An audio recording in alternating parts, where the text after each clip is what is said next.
Let me go to this, idea coming from a general statement that committees could be institutions or, forums for rent seeking.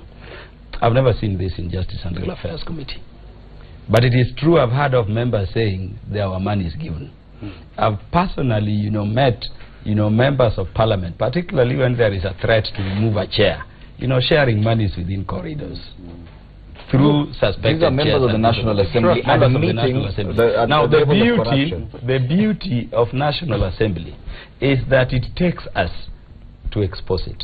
And that is where we beat other institutions. Unlike other departments of government, we are the only institution who have an inbuilt external media center within them. Yes, so I see Mwaura with a shirt whose value I believe he does not have the money for. I go to the media center. and this is why you hear so much from Parliament. But let me tell you generally, this one is within his means. and that is why we are not shouting. And it happens by the way we expose it every day. So we have the beautiful thing, and I think in terms of the institution, as a member of Parliament, I meet my salary in the account. The monies that are committed to Parliament go to Parliamentary Service Commission. I only meet whatever comes to me in the account. So these are other rent-seeking issues. My happiness is that at the level of Parliament, we constantly deal with them. You remember we disbanded our Parliamentary Accounts Committee the other time.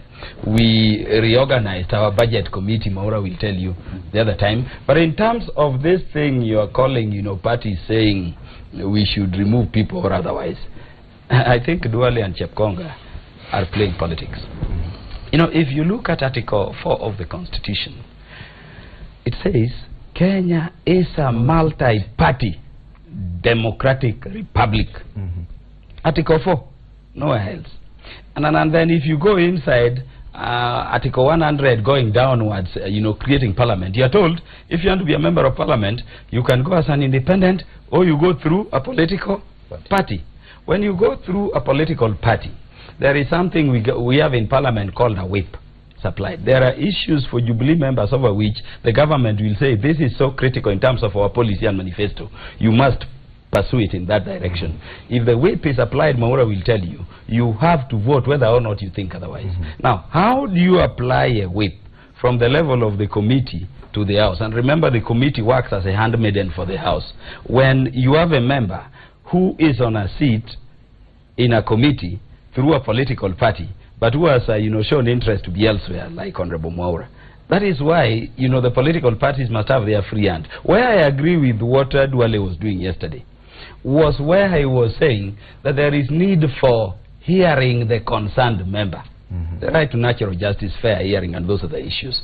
Hear the member, see why he's moving from the party, but give the party their latitude. If he's ultimately removed, let the party organize their team the way Isaac Mwaura, do you agree with your de-whipping from the Public Accounts Committee? No, well, I am a member, I used to be a member of the Rules and Procedure Committee of Parliament, and I think we were trying to resolve this matter, where we even were coming up with a committee of about 7 people. 2 who are proposed by the affected member and 5 from the sponsoring party to Parliament, so that there is some form of due process. And clearly this has not happened, because what happened when we were deemed to have defected, we were called into a kangaroo court led by one Aduok and Farah Maalim. Kangaroo court, why? Because there was no elections in ODM, because I was very much involved, so I don't know who appointed this committee. And when we went there, some of us were painfully honest, and sometimes we suffer for being too honest. And the next time, Kioko Kilukumi was being consulted by the so-called chair, and I think they resolved, because they wouldn't proceed so much with the matter, that the only way they would discipline us is through de-whipping us. Out of the 13, those who are forthright, 7 of us, including myself, Ababu, I don't know whether they appeared in that committee, are the ones who have been resolved, have been de-whipped. Now, going forward, really, is it actually right? Was there due process? Do we want to say that some people would sit somewhere opaque and influence Parliament without any due procedure, that somebody like Mwadegu would just be told, just present the names on the floor of the House? That, I think, for me, is very unprocedural. We need to have a system where... So you disagree with your... I disagree, because when we are appointed to committees, it is through Parliament. Names, there is a selection, an appointment, whatever selection committee, it comes through, we approve the names or disapprove these names.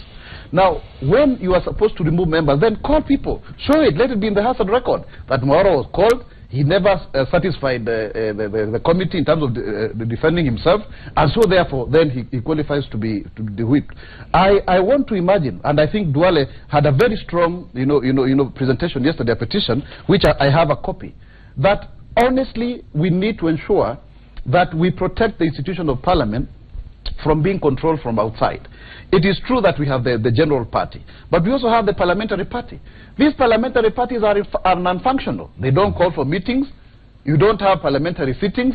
You don't know what is the party position. Sometimes you hear the position that is official is what Kaluma is telling you on the corridors. It is not based on... we had a meeting before whipping you. Listen. And we didn't call you to the meeting because now you are in Jubilee. There was no meeting that was called that I never went to. When I keep this up, you can actually see the interest. I'm on the floor. I'm on the floor. Let me say this. I want to tell the people of Ruiru constituency. Yes. That because I'm being the whip because of following your voices, show to the people that actually you can take it back to parliament. You can see the interest in this Public Accounts Committee and even a membership to any parliamentary committee. No, there's a lot of corruption within parliament, and that is my concern now because we're discussing corruption. Today, if I told you today, I feel very spiritual. That the members of parliament, starting from Kaluma, I have actually risen to the call. For example, when Maura said, talked of corruption, Parliament talked about rent seeking, and also as in the reality is it's an admission that something needs to be done. There is another corruption that we also have in Parliament. I don't know if they will admit this in public, but I'll say it on this issue of members traveling from one committee, these foreign trips that you have. If you look at the budgetary, how much money Parliament spends on foreign trips, at times even you have some parliamentary committees benchmarking. For example, a catering committee, you hear they have traveled to China to benchmark on catering. You see, you ask yourself. But what is wrong with that? I'm on the floor. You will have your own session.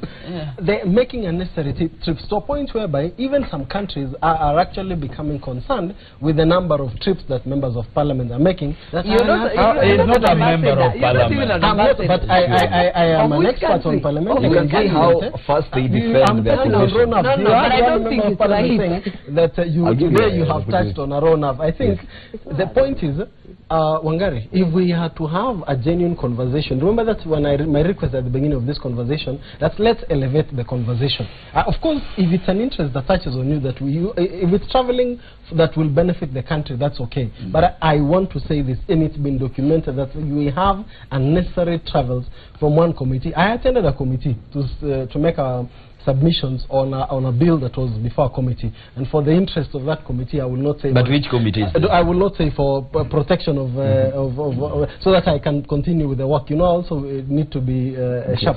But after the come on, you can defend yourself. The point is, after the work, do you know what they started? When are we doing our trips? The point is, if we were to have a genuine conversation on corruption, irrespective of our interest, like the way we have done today, this country will move ahead. And that is when healing comes. I think when you have an altar call in church, this is almost the moment. If corruption is to be fought, you're seeing directions. People are feeling, what can we do to back and take the country forward? Yes, and now I come to you, Senator, because now with the kind of interest in these committees and even allegations of rent-seeking and clear corruption, if at all you're sharing any amounts, are we therefore confident that these committees, that are even summoning governors, are actually doing real work?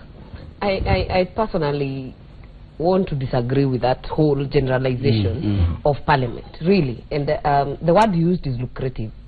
A lot of the work in parliament is done in committees. And it does not matter what committee. Every committee is as relevant as the others. That's how I personally feel. And the issue of rent seeking is really a personal decision. Really, I have not had it majorly in Senate. I would speak for the Senate. I have not. And I've not met with people on the corridor sharing money. I have not. Members of the National Assembly that agree is their that own. But I think going forward, let us also be very genuine in this conversation. I think as Parliament, we have been put on the map because, of course, of our work. We are supposed to speak. We are more seen than, say, the civil service. Media within us. But even in terms of Parliament, even in terms of budgetary allocation. Even the money that goes to our welfare and to the whole parliament as an institution is negligible. And we must put it out here that, you know, they speak, we have big salaries, we have big allowances, we travel much. We take less than 3% of the allocation. 3%. The big bulk goes to the civil service of the budget. Actually, less than 1.5%. Less than 1.5. Which of is the national budget. A percent of how much? What's the total amount? The total budget. I would say the total budget. It's about 17 billion that we take. Yes. That is negligible. That is negligible. But when you look at that is negligible compared to what maybe the civil service takes over 50%. The civil service takes 58, I think 58%. That is where the devil is. And we must put it out here. And I'm not defending just the legislators. I'm saying the way it is. Because, you know, we make it look so big and exorbitant that we forget to tell the country that it is just a drop in that whole allocation. 3% but going forward, let me say something. Let me say something about the committees in Parliament. And you know, people are looking at the Senate. I've said we've seen appeals and petitions, even from county assembly members, not being able to put their governors on the spot. And that is the capacity we are speaking about.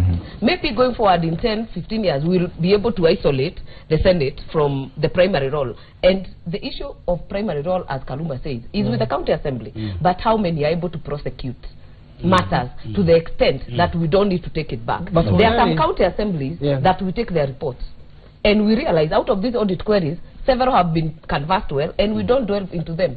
We take the issues that have not been answered clearly. And I think this is the interdependence and the interrelation between the county assemblies and the Senate. They appeal to us, even themselves, that we have a problem, we need your help. And we cannot abdicate our duty so that we are not to be seen to be political. We will be falling back on our mandate to protect devolution even against the governors, because sometimes we protect from inside and from outside, and that work we will have to do. And I now want us to move to the last headline that we'll look at this morning, and I think that matter has been discussed to a good conclusion, but of course it's up for debate. But now let's discuss some politics, some nice Jubilee code politics as a final thing. Now, a story on the Star says Deputy President William Ruto's allies in Rift Valley are planning a meeting to discuss the 2017 polls and the alliance between the Kalenjin and Kikuyu communities in Jubilee. The development follows fears that a clique of powerful individuals from Central are planning to sabotage Ruto's 2022 presidential bid by supporting former Gatanga MP Peter Kenneth. Now, Uasin Gishu Governor Jackson Mandago is among these leaders from the Rift Valley. Now, of course, Peter Kenneth's entry, he's come back and declared he's running for governor, and of course people are speculating he already has plans for 2022. That has changed the discussion about William Ruto's position in 2022. Now, Bwana Kimoso, an analysis of what is happening really. Because when Governor Mandago speaks in the Rift Valley and a number of leaders speak, they cannot be dismissed. Two things. I think first, we have a constitution to protect. So the constitutional position is that Article 38 says everybody has a right to political, as in to exercise your political rights. So it is in the rights of Peter Kenneth, Kaluma here. If you want to run for any position, to join any political party, that is your right. So no one has the responsibility to actually,